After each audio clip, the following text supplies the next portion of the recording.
All right, and we'll get started. Well, good afternoon, everyone. I'm Candace Abenanti. I'm NACD's Southeast Region Representative. And along with Mariah McKenzie here, our Government Affairs Associate at NACD, we're filling in this month for our colleague Ariel Rivers, who typically facilitates these 1-hour NACD urban and community conservation webinars. So a big welcome to you all, and thank you for joining us this month for a joint webinar with NACD's Coastal Resource Policy Group. Over the next hour, we're going to learn more about district opportunities through the Coastal Resource Resiliency Fund. So we will be recording this webinar, and we will post it on NACD's website afterwards. So when that happens, please be sure to share it widely with your networks and anyone who may be interested in seeing this or previous presentations. And we ask too that you please keep yourself muted during the presentation of today's webinar. And then afterwards, we will have a question and answer session. So you can type your questions in the chat box, and then I'll read them for the recording, and we'll address as many as we can. And now Ron Rohal will provide a few introductory comments. Ron is the chair of NACD's Urban and Community Resource Policy Group, which is part of our Natural Resources Policy Committee. So over to you, Ron. Okay, thank you, Candace, and a happy St. Patrick's Day to everybody on this afternoon or this morning if you're a little further west. And I welcome all of you to the monthly Urban and Community Conservation webinars offered by the National Association of Conservation Districts through the support of our sole sponsor, the Scotts Miracle-Gro Company. These sessions are designed by NACD's Urban and Community Resource Policy Group, a subcommittee of district officials and partners charged with guiding the association services and support for districts' work in developed and developing areas. Our goal through these webinars is to help districts share what they're doing nationwide and enable them to learn from each other and various agencies and organizations. We appreciate the support of the Scotts Miracle-Gro Foundation for making them possible. I invite you to let us know what you think about each webinar and what other topics you would like us to cover by contacting NACD staffer Ariel Rivers. And please tell our NACD leadership what type of assistance you would like from your national organization for urban and community conservation work. And now I'll turn it over to Candace for the introduction of our speakers. All right, thank you, Ron. And before we get started with that, I'd like to briefly introduce Denise Savageau, who's a very valuable member of NACD's Coastal RPG representing the Northeast region. And she's going to provide a few comments about the work of the Coastal RPG. So, Denise. Thanks, Candace, and thanks to the Urban and Community RPG for allowing the coastal folks to piggyback in your wonderful webinar series. We're pleased to have identified this speaker on a grant that we know many of the districts around the nation will be able to take advantage of. We have so many districts that are involved with coastal because it's not just the coastline along the Pacific and the Atlantic Oceans, the Gulf of Mexico, all of our island folks, but also the Great Lakes. So there's a lot of folks who are covered by the coastal work of the Coastal RPG.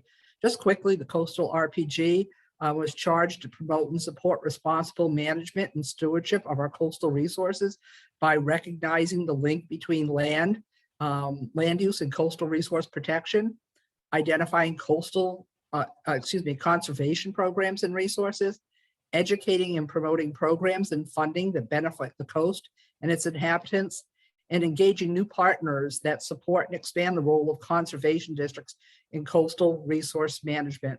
Many of our districts are already involved in coastal resource management, but we have districts that are in all stages of working with them. And so we look forward to this RPG and the collaboration with the urban and community to get the word out about all the work the districts are doing and the work that the districts can do in coastal. So thank you, Candace, and I'll turn it back over to you. Fantastic. Thank you, Denise. And now I'll go ahead and introduce our speakers for today. We will hear from two field liaisons, Joanne Throwe and Kyle Gray of Throwe Environmental, who support the National Fish and Wildlife Foundation, or NIFWF's National Coastal Resilience Fund. So Joanne is president of Throwe Environmental. She has served as an environmental policy and finance expert in a variety of capacities for over 20 years. She's been deputy secretary for the Maryland Department of Natural Resources, chair of the EPA's Environmental Financial Advisory Board, and director at the University of Maryland Environmental Finance Center.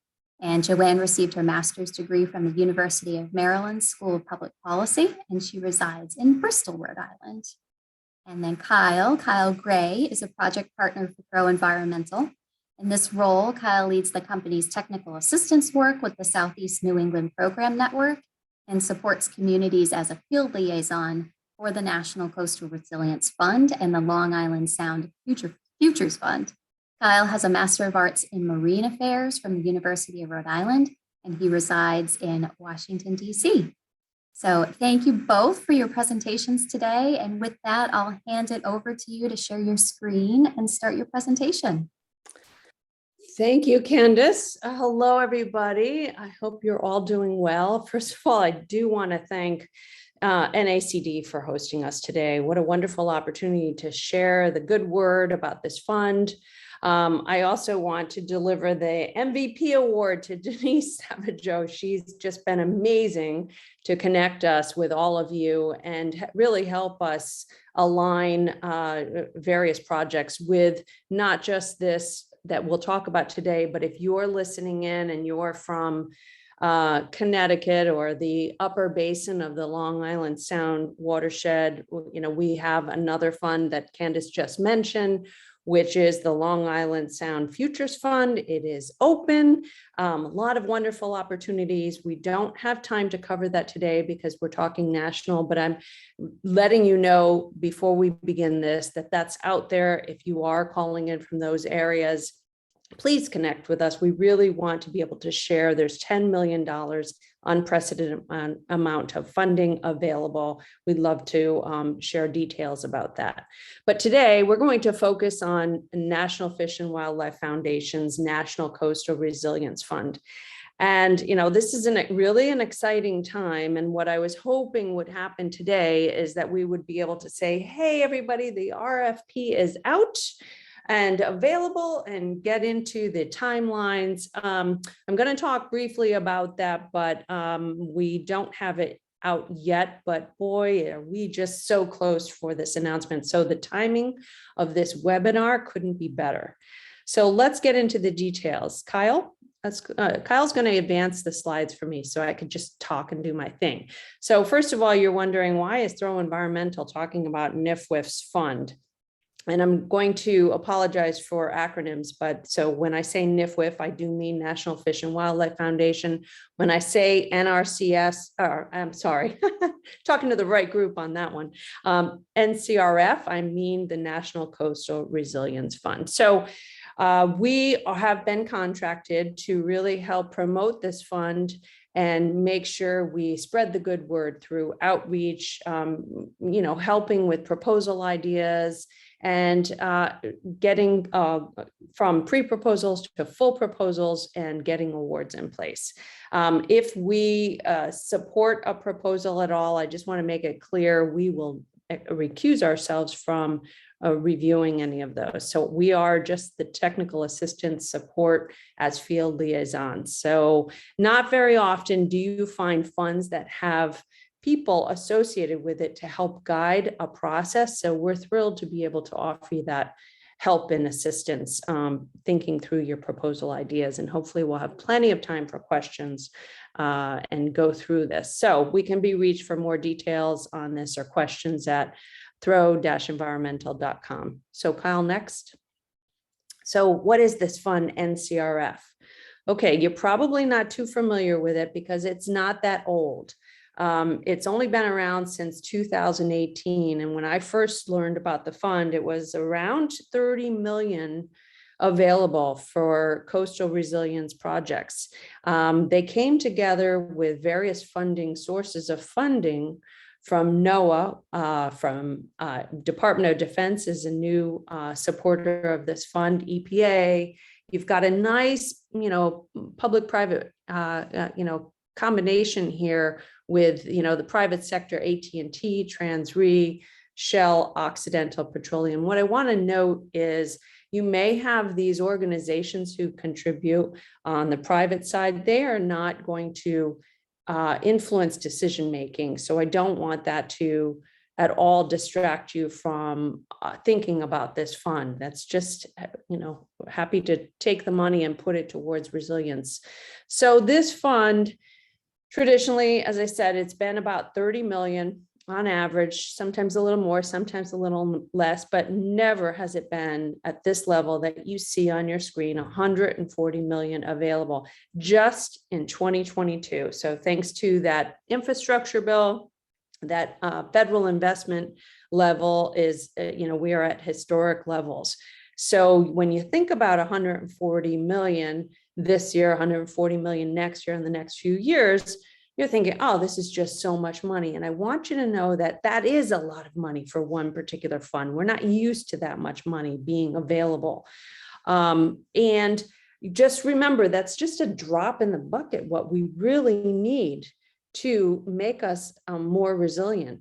And so you still need to think about how you can make your proposals as competitive as possible. So we're going to give you some tips on that. So looking at this fund, what I want to do is make sure you know that this fund supports nature-based projects that enhance resilience and coastal communities. So, we'll talk about that geography a little bit in a moment, but it also must enhance habitat for fish and wildlife. It's not a either or, it is both together. And I know I'm talking to the right audience who knows that that is so important to combine both aspects of this. And so this fund really focuses on that. Next slide, Kyle. All right, so this is that, okay, I'm calling in from a certain location. How do I know if my area is considered coastal? Well, we don't have time to go through everybody's right now, but what we'll do is refer you. NFWF has come up with some really good, easy tools to use.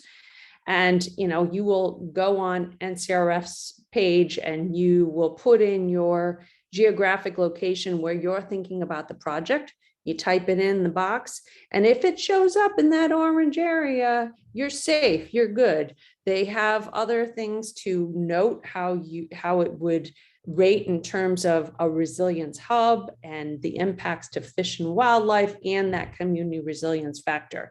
So play around with these tools. We don't have time for this today, but I just want you to know they're very user-friendly. They're available, and it really will show you the footprint of how far reaching this fund will cover. Next. All right, so who's eligible? What I like about this fund is you get the traditional, you've got the state entities, the certainly tribal, municipal governments, nonprofits, educational institutions, but this one is unusual in that for-profit organizations can apply. You don't often see that. And, when we say semi-federal organizations, that's kind of a stretch. It's hard to define that, but let's think of maybe a Sea Grant organization. But, and of course, it's very traditional in terms of who's not eligible. So federal agencies make great partners, right? I mean, that's great if you're working with, NRCS or somebody else. But in terms of them leading the project, that's not going to be the case. But sure, partnering up is very important. Next. All right, so let's talk about things to pay attention before we go into detail on what the fund will cover and the categories. We'll talk about that in a few minutes, but we need to think through what makes your application, your proposal, the most competitive it can be. So I mentioned these nature-based solutions, and I'm talking to the right crowd who understands that, but we'll throw in a few examples so you really get what we mean by that. And that connection back to the benefits of community resilience.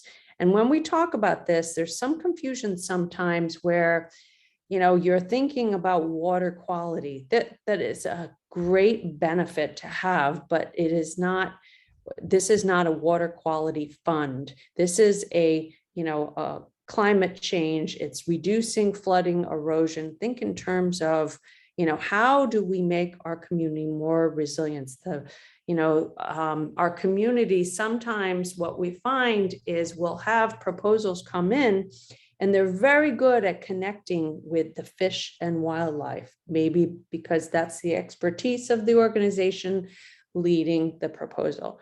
And sometimes a little weaker on the community resilience benefits. So think about a scale. Let's make this equal, make it pop out in terms of that mutual benefit. If you're thinking about various project locations, think about what would have the greatest impact. So make those benefits completely, connecting back. If you, as an organization, don't have that particular expertise to be able to say exactly what the community impacts would be of your project, that's okay. That's where partnerships come in. And, these projects that you want to put together always, as this group knows so well, they benefit from partnerships, and the stronger partnership, the conversations you're having as soon as possible make a difference in competing. So next. All right, so a couple things. I want to give you the perspective of an evaluator, right? They're looking at certain things. Now, this should come out very soon as a pre-proposal stage. And pre-proposal is nice because you're only taking a couple pages, and you have to be, sometimes that's harder because you have to say exactly what you think they're looking for in just a couple pages. So all of us have been writing grant proposals for a long time, and some are better at it than others. I've read quite a few bad proposals, read many great proposals, and you could tell right off the bat they get it. They have read the RFP thoroughly. And when you're thinking about an RFP, some people stray.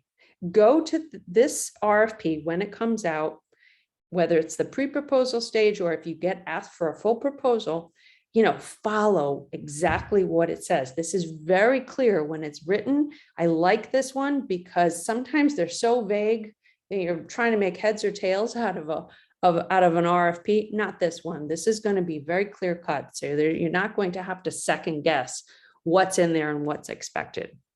So look at the evaluation criteria that's listed when the RFP comes out. Tailor it to that. I mentioned the diverse partnerships. Make sure you show that. Sometimes at every level that Kyle will get into the categories in a moment, but we notice that the meaningful partnerships are not there. The engagement of the community, regardless if you're going for site assessment or restoration, you have to have some well thought out plan on community or partnership engagement. Think about how diverse your partnership is.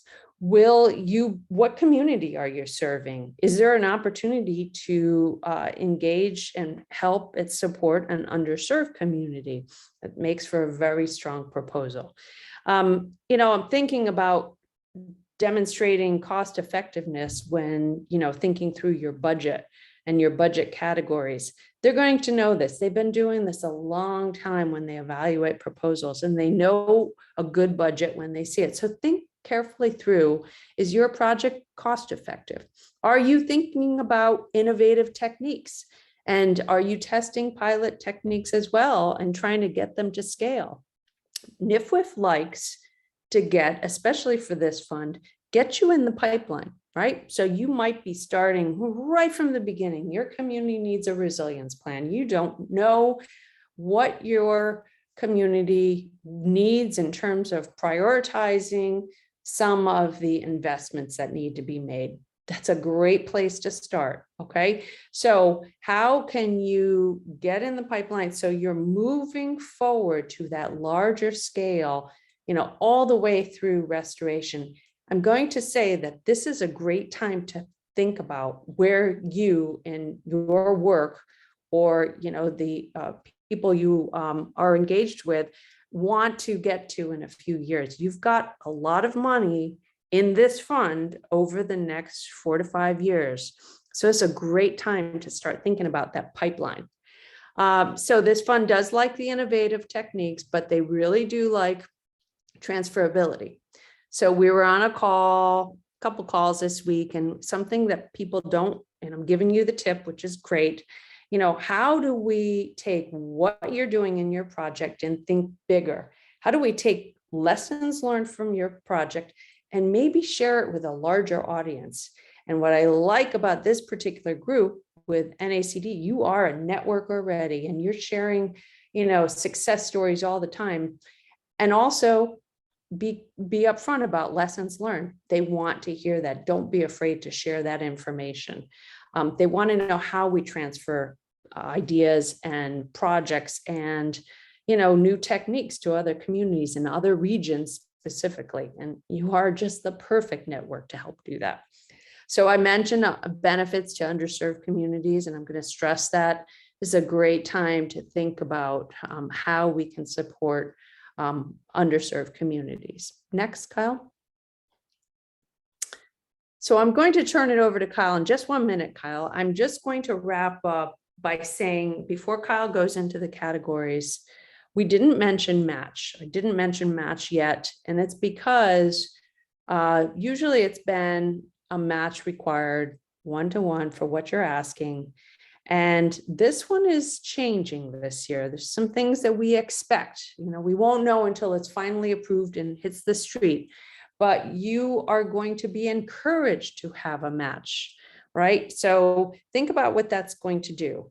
If you know that you've got $140 million out there available for resilience, and there's a match is encouraged, this is going to be even more competitive, but that's okay, because don't worry about not applying because you haven't thought through that. You're going to be, having a good idea is a good idea worth investing in. And don't stop applying just because you don't have any match to show for it. So I encourage all of you to, think about a great project and how you can benefit the communities and also work towards improving fish wildlife habitat. And, match is encouraged. Again, it will be encouraged for this, but don't not apply because you haven't quite figured that out. It will just be to your benefit if you have some to show. And of course, that match can be in kind, and it just can't be federal. So with that, we'll have time for Q&A, but I want to just go through the categories in a little more detail. And with that, Kyle, I'll let you cover the categories. Perfect. Thank you so much, Joanne.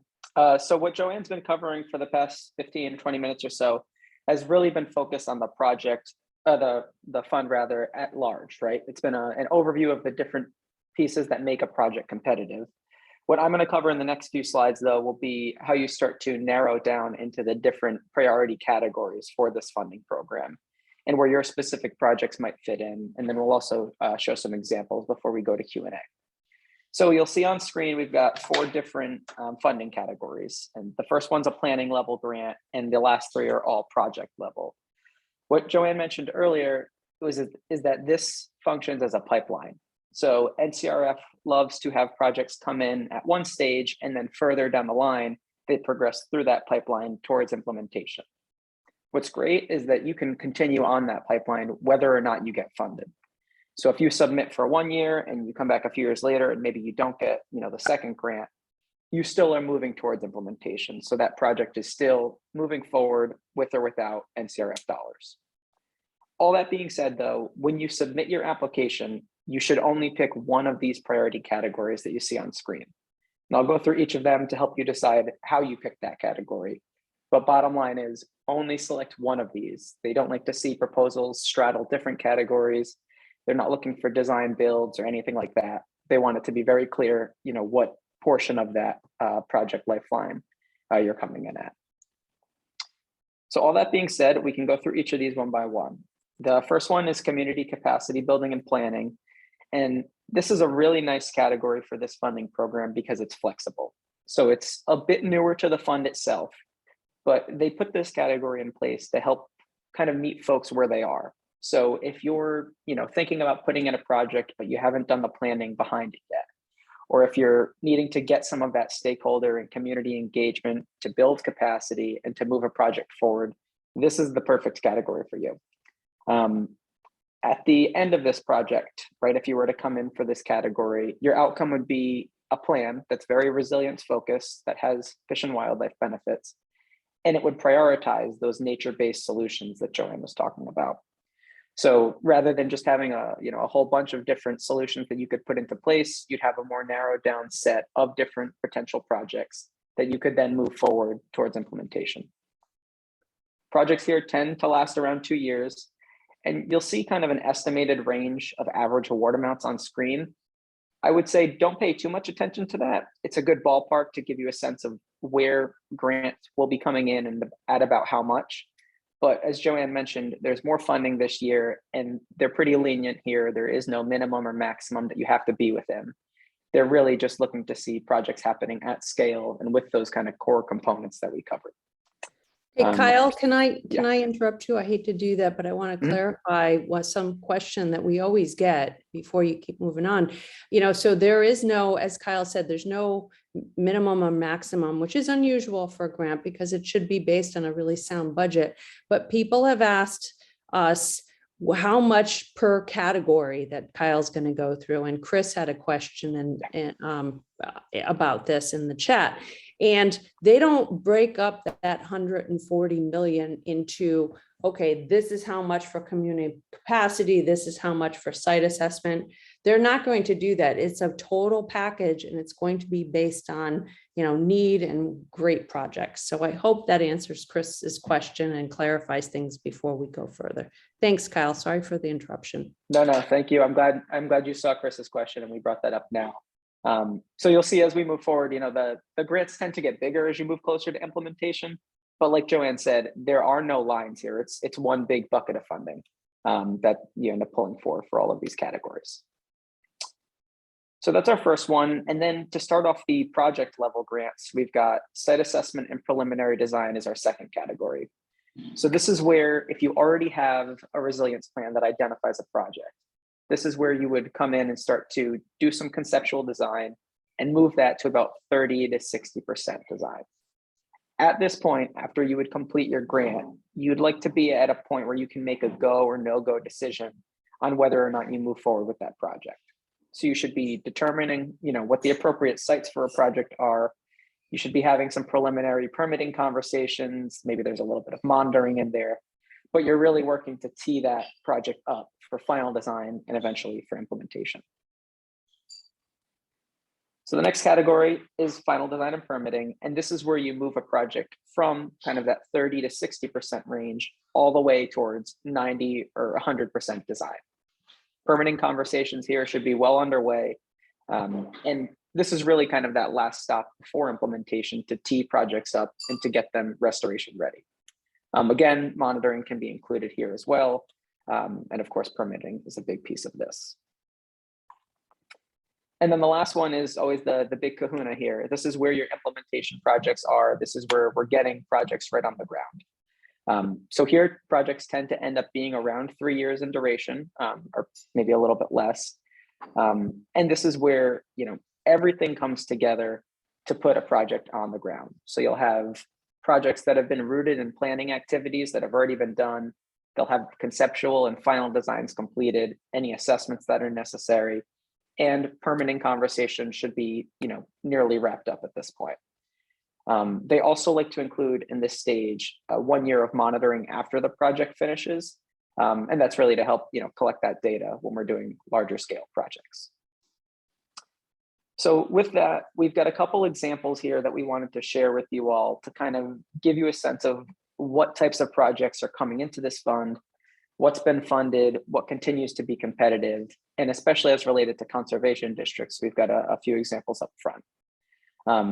So all that being said, I'm gonna kind of read off some notes here just so you have a sense of how these projects were competitive and what some of the key aspects are that made them competitive. So this first one comes out of California. It's from the Humboldt County Resource Conservation District, and this was funded in 2018. The grant itself was for about $1.5 million, but it actually activated a $4 million total impact based on the match that they had. So the goal with this one, and what made this really competitive, was that it was restoring over 7 miles of river channel and associated floodplains, wetlands, and riparian habitats around that river. Landowners were facing flooding issues, so this project helped to alleviate some of that and provide better drainage, but it also enhanced fish and wildlife habitat at the same time. So that kind of dual benefit is what makes these really interesting to the NCRF. Before this project was put into place, the channel was pretty much non-existent due to sediment aggradation. There was flooding on different pastures and farmland. Over 150 acres was actually being flooded. So this worked to kind of reduce some of that flooding, reconnect the fish and wildlife habitat, and then provide, again, those community resilience and fish and wildlife benefits at the same time. So this next one we have is also in California. It's the Contra Costa County Flood Control and Water Conservation District. Another one that's about $1.5 million here for an implementation project. And this one had even more match coming in. So it activated over $12 million of impact. So this one, again, was really working at scale. You'll see over 300 acres of coastal wetlands that were being restored in this project. They were restoring wetland habitat. They were reconnecting the tidal marsh to the brackish areas. They were improving habitat quality and diversity. They were providing refuge for species that were moving upland or upriver to spawn. And again, reducing flooding impacts and making sure that there was protection for the adjacent properties, critical infrastructure, things like that. So the third one we have here goes on the East Coast, since this is a national program. This was submitted in 2019 by the Buzzards Bay Coalition in Massachusetts, located on Cape Cod, or right before Cape Cod, I should say. It's a $2 million project that ended up having around a $6.5 million impact. And for this one, they were removing dredged material to kind of reintroduce tidal hydrology and to help support vegetation and plant marshes. With that, they were also creating vital fish nursery habitat. And then there were some other co-benefits too that came out of this, including water quality. And I want to pause on that for a minute. Joanne mentioned water quality a bit earlier, and we should note that's a great secondary benefit to have in this fund. But as Joanne mentioned, that water quality should not be the primary focus. We're really driving home that point that it's a resilience program and it's a fish and wildlife program. Things like water quality, recreation, public access, all of those are great supplemental benefits, but that should not be the main focus of a grant. So that's where this one came in pretty strong. It had that resilience piece, and then it built on other investments into water quality and recreation. All right, we've got two more. So this one here is actually coming in from the Gulf. So it was a project out of Louisiana in 2018, submitted by Ducks Unlimited. It was about $1.5 million, and it had $3.5 million total that it activated. Again, working at scale here, this was over 575 acres that were being restored, all coastal wetlands. And it was working to prevent wetland erosion that was already happening in some of the most vulnerable parts of the country down in Louisiana. So this was a restoration project. It used dredging and construction. They planted earthen terraces really to work to enhance the habitat and also use that habitat to protect the shoreline from further erosion. And then this last one I'll highlight is coming out of Cleveland, so one of our Great Lakes projects. This was actually funded twice. So first in 2019 for a preliminary design project, and again in 2021 for a final design project. So this is a really great example of how you can come into the pipeline at one point and continue progressing through your project and actually come back in, apply again, and potentially get funded a second or third time. So this one created about 80 acres of in-water and nearshore habitat on the Lake Erie coastline. And it really capitalized on having multiple benefits. So they created that habitat, but they also protected critical infrastructure in that they were, bolstering the defenses in front of Interstate 90. So we've got a huge transportation corridor going through there. This project protected 3,500 residents of an underserved community. And then there were these other co-benefits that came in to kind of supplement the project when we talk about expanding parkland, creating new recreation areas, and providing better public access to the shoreline. So just a few examples here. We'll have a Q&A in just a few minutes so we can talk through, any ideas that you all have.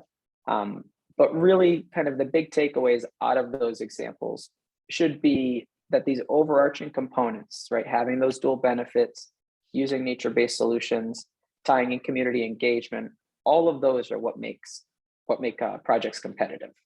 So these have been funded, over the past 5 years or so. The grant program has, of course, changed a little bit, but the core aspects that make a project competitive have not, and that will, continue as we move into this new RFP that will come out hopefully in the next week or so. So with that, that's our last slide, and we can jump into Q&A in just a minute.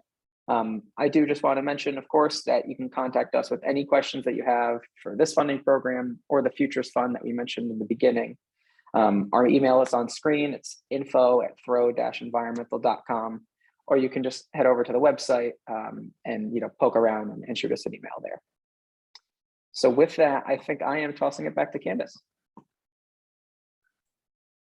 Thank you so much, Kyle, and thank you both. Thank you, Kyle. Thank you, Joanne. That was an exceptionally clear and well-organized presentation, and I think it will leave us all much better prepared to review the RFP. And I especially appreciate the examples that you pulled too of conservation districts that have leveraged those funds and implemented successful projects, and other partners too, like Ducks Unlimited. So, we'll now take questions and comments in the remaining time that we have available. So for participants on the call, please use the chat area to enter your questions. And then I'll go ahead and read each question aloud to capture them in the recording. And I did see one from Chris Sullivan in Connecticut. He asked a little bit earlier, historically, what has the level of funding requests from the NCRF been? Yeah, and I think I answered that by interrupting Kyle and just letting folks know there's no bucket to break it down. And it's been traditionally at between 30 and 35 million a year. So they don't separate, again, in, let's say 5 million in this category, 10 million, they don't do that. That's like one big pot. And they base it on, the projects they see. But Chris, I was thinking about it after I helped to answer that question. I do have to say that if you're thinking, like NFWF, and you see so many proposals come in that are, very small projects, it's going to be hard for NFWF and, to review and get all that money out. It shows the impact, but I think this, because the pot is so big, they want scale, right? They want bigger projects. So if folks here are thinking about very small projects, and if it's important, please, I don't want to discourage you from applying, but at the same time, think a little bigger, think what you can do by working together with, other conservation districts and other communities. It's a good idea. And I'll just piggyback off that real quick.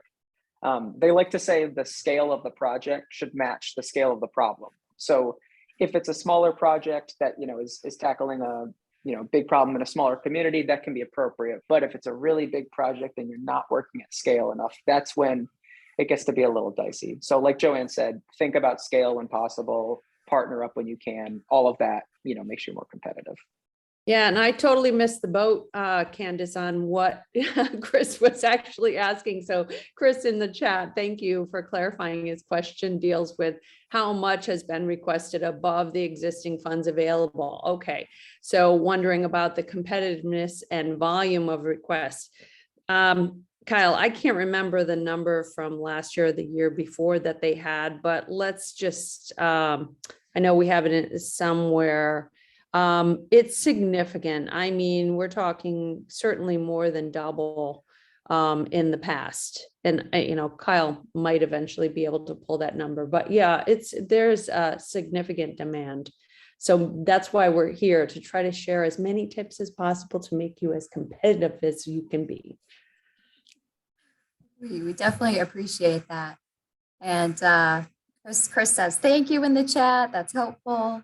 And we have another question in from Christine, who asks, can there be multiple partners submitting a project on a regional basis? In other words, multiple soil conservation districts. Yeah, Christine, that's a great question. You can submit as many proposals as you want. And what I would say though, is as Kyle said, stay in your lane, stay in your category. Don't try to do too much within the time period that you're, people often say, I'm going to change the world in a couple years. Just keep it your focus. So you can, but you're not going to necessarily want to have two, what we call PIs, right? Principal investigators. Stick with one who will be the lead, right? And stick then with partners who will be subs to that primary. Pick the strongest one who can help really manage that and have your partners lined up, but feel free to apply to as many as you want. Thanks, Joanne.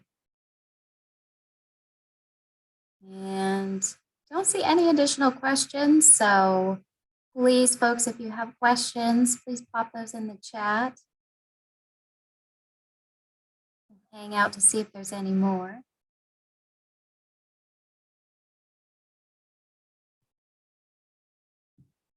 One question that pops into my mind, Joanne and Kyle, are you looking for applicants that are indeed the project implementers, or could there be applicants that use the funding to turn it around and create their own sub-award program?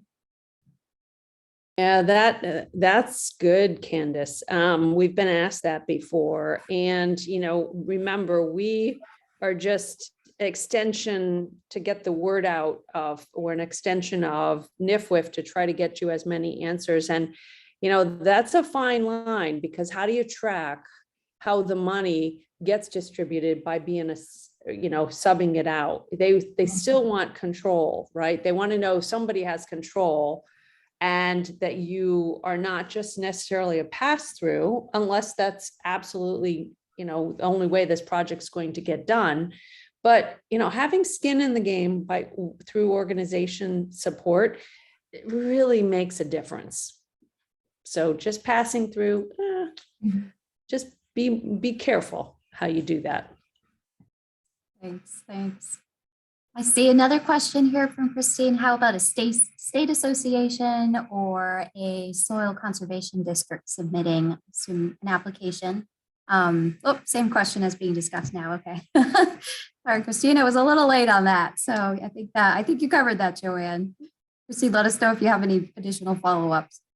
Yeah, but just remember, we were really excited to be on this webinar today, because you are a perfect group to be leading the way on this. You have the reach, you have the connection, you have the expertise. Honestly, this was really very exciting to NFWF as well, to hear that we were going to be part of this today, because you all make a difference. And leading multiple proposals, having a role to help organize, even if it's managing some aspect of it, all of you are making a difference, and everybody knows it. So I really do encourage you to think about how you can submit a competitive proposal for your area. I'll just jump in. I was able to pull some of that information on, how many were submitted and how many actually got funded last year. So the numbers are a little rough here, but it looks like in terms of the number of pre-proposals that came in, it was around 250 or so. And they ended up, by the end of the entire grant process, funding about 50. So, it's a very competitive program. We understand that. But what's really nice this grant cycle is that, not to toot our own horns, but you have kind of our team at your disposal as field liaisons. That's never happened for this program before, and that doesn't usually happen for federal programs at this scale. So that's a huge resource to take advantage of, because we're in that sweet spot. We aren't the funder, we're not the applicant. We just want to see good proposals come in. So we can, pass the word and tell you what is competitive, where you might be missing the mark, or where you're really strong on something. and we can help you refine that proposal, especially at the pre-proposal stage, to make you as competitive as possible coming into the program. Yeah, and I'll just say that a pre-proposal is not that hard. All of you are well versed on writing full proposals. These are just a couple pages. It comes out and we're looking at a pre-proposal. It's not that much of a heavy lift. And what's a heavy lift is, if I had more time, I'd write a shorter book or whatever that quote is. And honestly, it's sometimes hard to get the right information in there, but just stick to, again, the RFP and the criteria and just go boom, boom, boom. And, make it short and sweet. When you're thinking about this, get right to the details that they want to see. Don't make a reviewer work too hard for this. It needs to be front and center, the information that they're looking for. Helpful advice, Joanne and Kyle. Thank you. Continuing to monitor for questions in the chat. I don't see any additional others. Oh, Sherry is asking, sorry, missed some, but what are the dates and what is the deadline for you to answer our questions? All right, that's, you didn't miss much, because when I opened up, Sherry, I said we were hoping the RFP would be out already by the time this came. As you see, a lot of funders involved. So we're waiting for it any day to be announced. And then you'll have enough time. We don't have the set dates, but you'll have enough time to put together a pre-proposal, several weeks. And your timeline to, have us answer your questions, we're here until that all the proposals are submitted, and then we do outreach the rest of the year. So you've got our time, take advantage if we can help, we're here, especially this group. As you can see, we, favor this group quite a bit. So we're happy to help. Good ideas move forward. Thank you, Joanne. I see a thumbs up from Chris too. And Sherry says thanks as well. Of course. Joanne, one thing that I see, many things that conservation districts bring to the table, but one in particular is just that connection to local communities and local private landowners. Can you speak to that at all about, how conservation districts could be very competitive with kind of playing up, that whole approach and angle and applications and how that relates to those different categories? I sure can. So, when you introduced me, Candace, you said I worked at a university, right, as part of one of my roles. And, sometimes working at a university or, at a state level, government, high level, it's hard to get down always right into the community and be that connector. I spent my career just kind of staying away from the research side to focus on community engagement. And, we, NFWF, people like Kyle and myself, we recognize how important that community engagement and that relationship is. So when you're starting to think of, making that transition to adopting, innovative techniques or best management practices, we know it's the people who are on the ground who are really able to connect, like, conservation districts, extension agents. I mean, that is critical to success stories. We all know it. So having that community engagement, that plan, that stakeholder engagement at every level of the categories that Kyle mentioned is so important. And that's why you all are going to make such good competitive proposals, because of the work you do. Wonderful. Thank you, Joanne. That helps. Let's see. Denise is asking here, do you have any examples of the first level category for engagement? So speaking to that community engagement piece.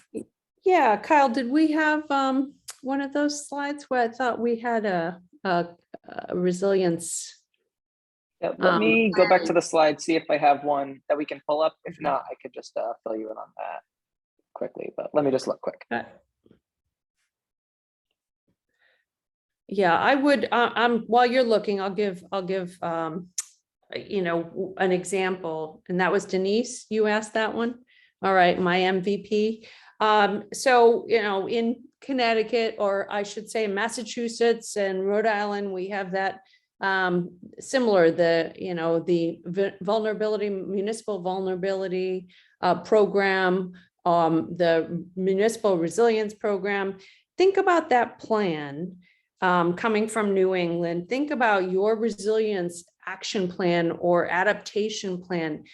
How are you able to take an area where you think nature-based solutions would apply, and how do you move forward to get that buy-in and that leadership engagement to support a resilience plan that would include nature-based solutions? That's going to take a lot of stakeholder engagement.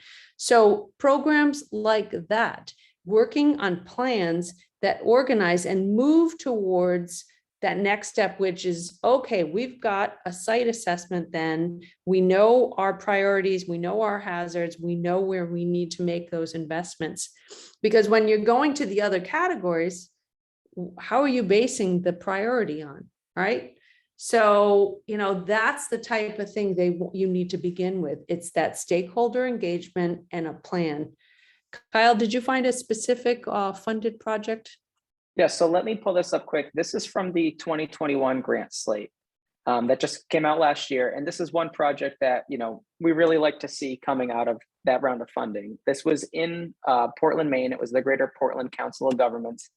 And they were funded for a project that involved 10 communities around Casco Bay to produce collaborative resilience plans. So like Joanne just mentioned, if you're moving forward with a project that isn't grounded in a previous planning activity, whether it's specifically for resilience, maybe it's a comp plan or a hazard mitigation plan, if it's not grounded in that planning document, it tends to be hard for this program to pick it up and move it forward, because they like to see that you've done your due diligence on that.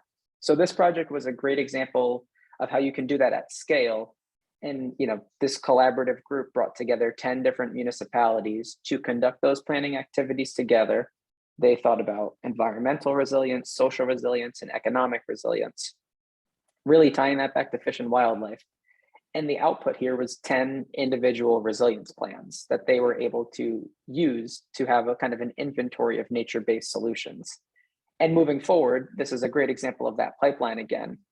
If this group or any of the municipalities that participated in this grant, if they come back in and submit a proposal on their own in the next 5 or 6 years, they have the perfect spot to kind of point back and say, this is where we identified this project. Now we'd like to move it forward through design and eventually towards implementation. So this really works to lay the groundwork.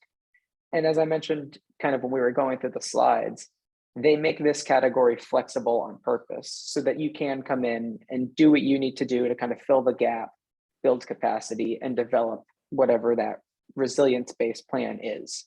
So there are a lot of opportunities here. They really just want to see you get in the pipeline and start moving forward. So they're willing to be as flexible as possible. Thank you, Kyle. That's a great example. And to what Joanne was saying, I'm assuming looking at the FEMA natural hazard mitigation plans that are done locally, usually at the county level, but sometimes at the municipal level, and definitely at the state level, looking at those plans might be a place to start as well. Exactly. Yeah, that's a great place to start, Denise. And if you can cite a project from a couple of different plans, from a hazard mitigation, and like Joanne mentioned, in New England, we've got the municipal vulnerability program or the equivalent based on the state. If you can cite a project or a priority area that's been identified in a couple of different plans, that's great to get you moving along and onto design. If you don't have that yet, this is the category to kind of come in and ground everything in a plan. Joanne, I saw you were going to say something too. No, and you said exactly that, but I do want to make mention that sometimes, all hazard mitigation plans are not created equal. So some communities have very good ones, they have put a lot of time and effort into them, and others not so much, and they're just trying to get something written to, check that box. So I would say, even if you have a hazard mitigation and these are prioritized, you might still need this step to, show that these projects are prioritized, you understand the vulnerabilities and the hazards, and I'm going to encourage this group because, this is what Throwe Environmental does, for the rest of our time, but we really move forward on resilience planning, but we encourage people to think about financing. Oftentimes, resilience plans don't have ways to pay for them. And, you've really got to think that. So if anybody's going to go after a resilience plan, think about the sustainability factor in that. Like, how is this going to be an effort that will be sustainable through funding, financing, investments? We're talking about a grant today, and that's great. And this is perfect, but think always about long-term sustainability for all of your projects that come forward in your plan. Thanks, Joanne. I think it's so important to talk about that planning piece because there's so many conservation districts that do watershed planning and for the 319 program. So they're used to doing that kind of planning and bringing communities together, for that type of planning effort. So I just wanted to bring that up a little bit more. And you gave some great examples because I actually hadn't really looked at how exactly it would work. And so thank you for that. And Kyle, thank you for posting in the chat too, the link to the list of the 2021 funded projects. I know that's always helpful to look at examples of what has been funded in the past for folks that are applying for current rounds. Well, it's 4:57, so I think it's time to wrap up. I want to thank our speakers again for sharing their time and expertise this afternoon with us. And we'll have the link to the presentation available on our webpage within the coming week. To learn more about NACD's work, be sure to check our webpage for information about both our urban and community conservation programs, as well as work related to coastal conservation.